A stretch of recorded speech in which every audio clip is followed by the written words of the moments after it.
टंडोवाला यार शहर में मजलिस अज़ा जा इल्मी तबलीगी अशरा जारी आहिनि। रिपोर्ट मंजूर कालरो।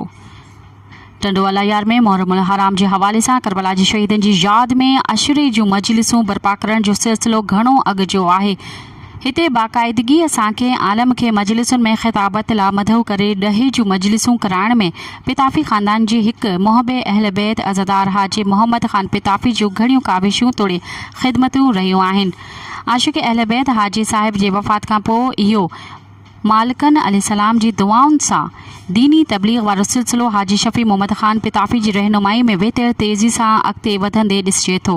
न फ़क़ति एतिरो पसंदन आले मोहम्मद सल्लल्लाहु अलैहि वसल्लम जिन सां मोहब्बतुनि ऐं इश्क सबब हिन शहर में हिकु शानदार जामे मस्जिद अली इब्नुल हुसैन अलैहिस्सलाम जहिड़ी अज़ीम शान मस्जिद जो कमु जारी आहे।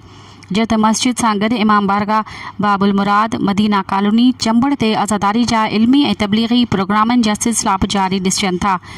पिताफ़ी साहिब पारां हिन जामे मस्जिद सां गॾु औरतुनि लाइ इबादतुनि क़ुरान जी तालीम मजलिसुनि ऐं अज़ादारी लाइ बि इमाम बारगाह क़ाइमु कई वई आहे, जंहिंजी सख़्तु ज़रूरत पेश ईंदी रही हुई।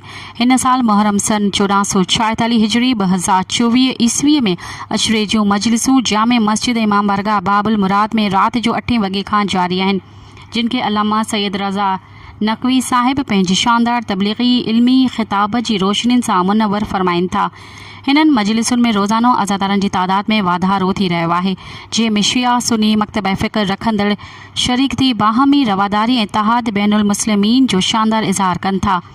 मजलिस बाद लंगर इमाम ऐं सबील हुसैन अलैहिस्सलाम सां अज़ादारनि जे ख़ुलूस भरी ख़िदमत कई वञे थी। हिन ॾस में हाजी शफ़ी मोहम्मद पिताफ़ी जे इंतज़ामी ख़िदमतुनि जी साराह कई वञे थी। उन खां सवाइ टंडोवाला यार में ज़वार परवेज़ समूह जे शौक़ ऐं जज़्बे सां गुज़िरियल साल खां हाणे ॾींहं जो बाद नमाज़ ज़ोहरनि इमाम बारगाह हैदरी में अशरे जूं मजलिसूं बर्पा थियण लॻियूं, जंहिं करे टंडोवाला यार में तबलीगी हवाले सां अज़ादारी में इज़ाफ़ो थींदो रहे थो।